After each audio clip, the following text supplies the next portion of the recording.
Yo, yo, yo. What is up, everybody? Welcome back to day 23 of 75 Hard. I am so excited to share with you all that transpired today. But welcome back to the channel, Living the Word of God. My name is Whitman. Where do we even begin? Today was my Sabbath. Now, I don't know if you remember, my brother and I, his Sabbath was on Sunday. Mine was on Wednesday. Mine was on Wednesday because I have Tuesday, Wednesday off work. That's my weekend. And so I figured we could do it on Wednesday. However, when we work out, Wednesday is the day we do back and buys. So it just put me in a really weird split. Because on his back and buy atrophy day, I would be doing my back and buy day. And I wanted to figure something out. And so Tuesday's leg day. Now, my brother got in a really bad motorcycle accident, so he can't do legs the way that I can do legs. So we're limited in our exercises. Not to say that our leg days haven't been good, but there's certain exercises that I want to do, certain depth and all the things, whatever, that I've been wanting to do that he can't do right now. And so we've decided to split our leg days, which I think works so much better. So now on Sundays, I do legs because that's something that I'm really familiar with. I can also do more power lifts, back squats, hang cleans, power cleans, all those kind of things, front squats, and really get a nice depth and do those on my legs days. And then he'll have his own leg day where he can do his things. And then we'll come back together for all the upper body. Excuse me, which I think is great. So that's the plan so far. Today was my Sabbath. We took a full day of rest. I know that that's not true to 75 Hard, but I really needed it. And I did some emotional lifting today, if you will. Again, one of the things my brother and I said before we started was, we're gonna stay true to the heart of 75 Hard, but we're gonna keep our Sabbath. We're going to keep our day of rest. And yes, it's not technically 75 Hard, but one day a week, we are going to keep our rest. God worked for 6 days, and on the seventh day, he rested. And we're told to rest. So we're sticking true to that. true to that. Yuvim. So today was a good rest day, but it wasn't without work, I guess you should say. I went and had a conversation with my stepmother. One of the things, I don't remember how much I've shared, but I really struggle with, I don't even know if control's the word, but a fear of letting go is definitely part of it.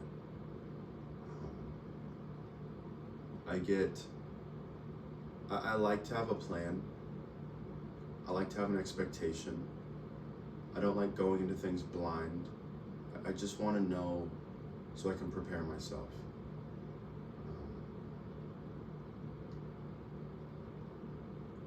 Yeah. And so when things happen that go against my plan, I don't know how to process necessarily. It makes me frustrated if I had an expectation and then what happens isn't the same. I also learned today that using different language to talk about the same thing gives you a different outlook on the issue at hand.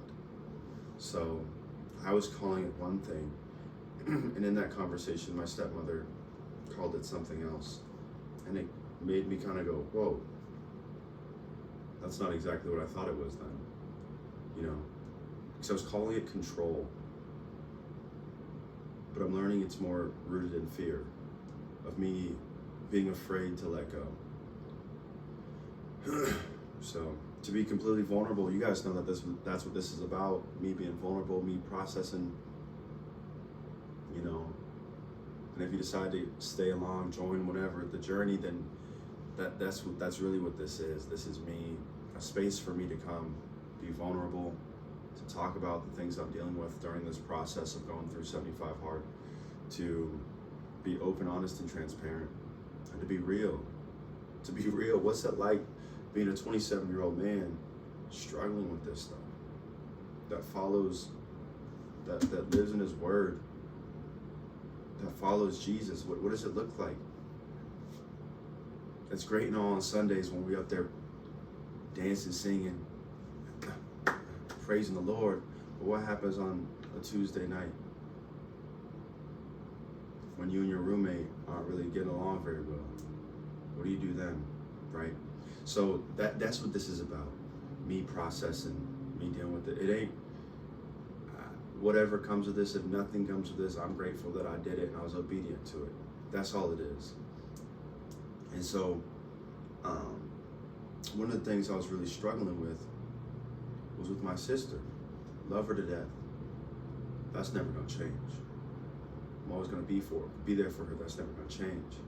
But what is my role as a brother? You know, for a long time, my sister and I, we were close because of the trauma that we went through. We trauma bonded. And I made sure I looked after her, I protected her, I covered her. And it's still my job to do those things, but what does it look like as a brother and not as a parent? Me saying, you can't do that, you can do that, don't act like this, hovering. No, that's not your role, Noah. Your role is to be a brother. And what does that look like?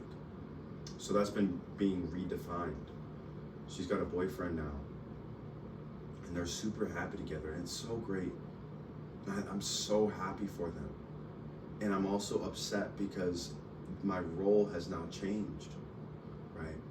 Where she used to call me when she had something exciting to say, where she used to, you know, let's do this. Now she's calling him. And that's okay. Hear me out. That's completely okay. And it's good. What I've just understood about myself now is that these roles are changing. And I liked what we had so much that I've been refusing to let it go. And I've been trying so badly to pull the past with us into the present. And it doesn't work because not only is that not what she wants, but it's not good for the relationship. See, one thing that I'm learning is that you can't appreciate what was if you don't accept that it's over. You know? You can't be like, oh, remember the good old days? If you're still living in them. Remember when you'll never get to that point if you never let it go. I'm seeing how that happened with me in soccer. Oh, remember when you were at UW playing soccer and you scored this goal, or you went on this trip, or you hung out with these people, but I never let it go. So how could I appreciate it? But now I've let it go. I've let soccer go because I'm like, you know what, this isn't for me anymore. And that's okay. But now I can appreciate the God-given ability that I had, the work that I put into it. Like, yeah, man, I worked really hard and I got pretty dang good at it too. But now I'm pursuing other things and life's great. And now things have changed and that's okay. And so too, thinking about my relationship with my sister. Okay. That season of our lives is over. It is. And I wanted it because it was so comfortable. Because life was so good then. I didn't want to let it go. I just wanted to keep that, you know. But seeing now how refusing to acknowledge that we've moved past that means that I haven't been able to understand where I'm at right now. I haven't been able to acknowledge the present moment. I haven't been able to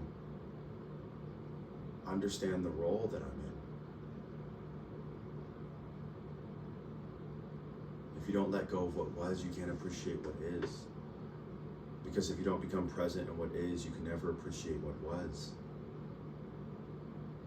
So yes, I understand that you loved that season. But that season is over. And you're frustrated, you're scared, you're in fear. Because you're uncertain that this next season might be worse, might be better than what you've had before. But to suppose on the future what you don't know isn't fair. What you can know is that this next season will be different.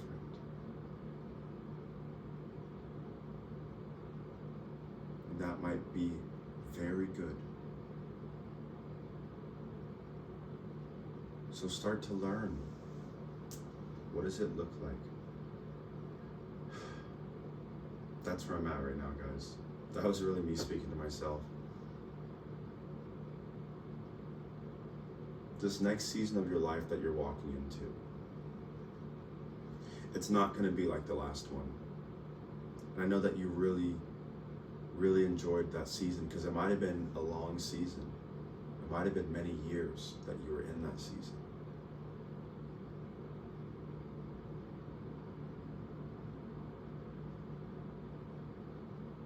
But it's time to acknowledge the truth.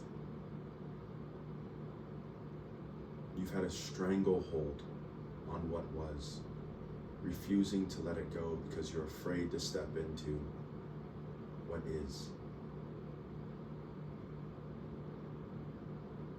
Because that was good. And you don't know what this is going to be. And that scares you. It terrifies you. It makes you wonder if you made the right choice letting that go.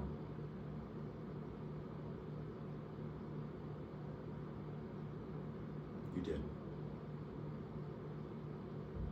You just now have to learn what it is that's being required of you, what's being asked of you now, what's your role now. You know, for part of the advice I got was to, what is it that you're willing to do without expecting anything in return? Okay. I get it, right? My role as a brother, what does that mean? What does that look like?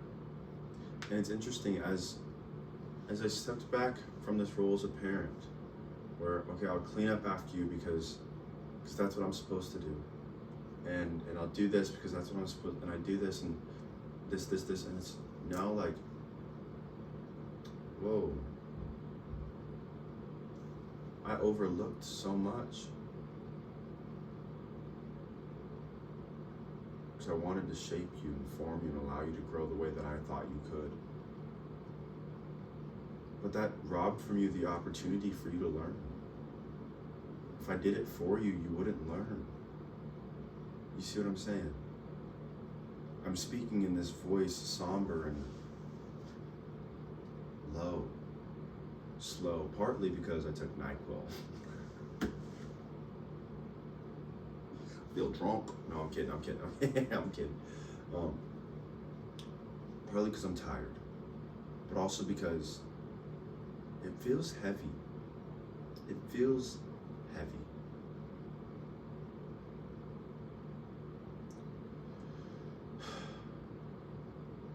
So who knows what's to come next? Who knows? To jump off that, thank you for listening. I went to Fleet Feet today to check out some new running shoes, to have some conversations. I learned that they have running socks that are padded. What? Guys, when it comes to running, I know this about this. Nothing about nothing. I know absolutely zero. I know that there's different like heights of shoes, different cushions, there's different types of shoes, obviously, right? Like, makes sense. But I didn't know that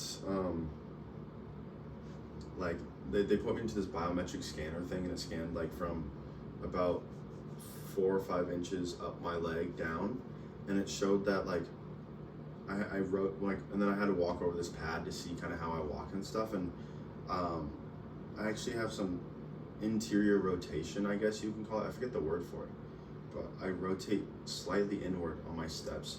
So to put some extra cushion there to make sure that that isn't happening is really good, especially over these 26-mile runs. You know, that little bit of internal movement starts to put stress on the ankle, put stress on the knee, put stress on the hip. I'm doing it with my arm, but you get what I'm saying. Like, this is my foot. It works its way up, and over the course of a long run, you can start to have issues with that. And so that was really nice. We figured out a good pair of shoes for me to wear. Actually, what are they? The Hoka Huarache 8. I want to see if that's these are the 7s right here. Arahi, the Hoka Arahi 8s. They feel really great. They also had a pair of insoles that kind of give an extra bit of support. So I think that's the next thing we're going to invest into, especially now that I'm running more, is some better running shoes. These are great. I have the Arahi 7s currently. They're really good. They do exactly what I need them to do for now, but now that I'm learning, I'm going to invest in it a little bit more. So that'll be something that I'll be looking into in the future, just saving up over the next couple paychecks to be able to buy a pair of shoes, because I ain't got like that to be able to just purchase them. As well as, and one of the ladies there that was working there, she's done many different Ironmans. So that was super cool to talk with her about, and kind of gross. She was telling me about how, she's like, triathlons are really gross and people don't realize it because you're just peeing on yourself. She said people pee on themselves in the water in their wetsuits because it keeps them really warm, and it's just like a warm little, I'm like, oh, okay, whatever. And she's like, on your bike, when you're on your bike ride, they just pee on the bike ride. I'm like, wow, I would have never thought, you know, on a 7-hour bike ride, like, you don't just stop and get off and go, no, you just right there, just pee in your wetsuit, pee in your suit, and just goes off the bike and stuff. I was like, fascinating. I would have never thought, you know. So that's why I'm saying it's good to talk to people that are ahead of you, you know, and where you want to go. And so that was a super cool conversation. But we learned the shoes, learned some socks, got some insoles. So the next part is to start saving up. We know the size. I usually wear a 9.5. I'm actually gonna go up to a size 10 because my left foot is half an inch bigger than my right foot, longer, which is interesting. My left foot's longer by half an inch. My right foot is shorter and wider, which means like it just kind of got, it feels like it just got crammed in a little more. But that half a size difference, crazy, because on a 10.5, shoe fits perfect on my left foot. Right foot, it's noticeable. 9.5, left foot's tight, right foot has some room. 10, it's that happy medium. It's a little big on my right, it's pretty snug on my left, but I still have room, which is just like, wow. It's almost a full size bigger on my right foot because it's literally half a size difference. So on my left foot, wearing a 10, I have 0.3 centimeters, I don't know, whatever the measurement is, of room. And on my right foot, I have 0.8. So it's like, dang, it feels so drastic, you know? And so you go 10.5, and it's like, okay, now I have 0.8, but now I have 1.3. And that's where it's like, that's too much. So, too much for me. It just didn't feel comfortable at all. So that's where we're sitting at right now, which is kind of cool to learn all that stuff about my feet and the way that I walk and that kind of thing. So I was gonna go to a different pair of running shoes, which were just kind of like a flat, no height difference from the heel to the toe. But the lady that did the Ironman, she also was telling me that that's dangerous for people that have Achilles issues. Because it puts a lot of stress on the Achilles and the ankle. And I told her, well, I ruptured mine. She's like, you don't want to do that. Her recommendation was no, so I said, bet, we're not doing that. The Arahis are a supportive shoe, so to support my arch while I'm running and stuff, all the things, which I'm excited about. So now it's just time to invest in some shoes first and foremost, and then some gear. I'll start investing in some running gear. But we're moving forwards, guys. Like, it's great, we're moving forwards. I also went and bought some oil for my car today, so I'll do an oil change this week, probably tomorrow, hopefully, we'll see. But just moving forward, guys, one day at a time, and it's wonderful. It's great. I'm thankful for the growth, for the process. Next is, and she also said that her husband was a swim coach, which is cool. But I'm just thankful. I also got connected with some running groups, so I'm gonna start getting invested in those and going on runs with people, and just meeting people, just expanding the group of people that I hang out with, which I'm super excited about. But we're gonna do it, guys. I'm thinking still of running an 8:30 pace per mile. It's definitely doable. I know that I can do it, so we'll see what happens. We're just gonna keep training, keep working hard, keep pushing, and guys, taking it one day at a time. It's gonna be really good. Yeah, it's gonna be really good. So just pray for me as I keep learning, as I keep growing, as I keep taking it one day forward at a time, that I'll just continue to listen to the Lord, that He'll keep me and not let me go, not let me run away, because Lord knows I'm trying. I don't want to. So, yeah. Thank you all. Thank you. Love you. Till next time. Peace.